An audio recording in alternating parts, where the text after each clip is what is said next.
On a remote riverbank, a sudden storm strands a lone hiker and a compact kit, testing every skill. The shelter uses fallen branches and a poncho tarp, raised with a ridgepole, a ground shield, and a waterproof seal.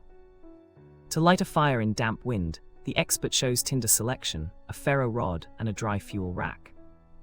While foraging nearby, the guide shares a real anecdote about a days-long cycle that steadied a stranded party. The video closes by reminding viewers that practice builds confidence, nature deserves respect, and safety should guide every trek.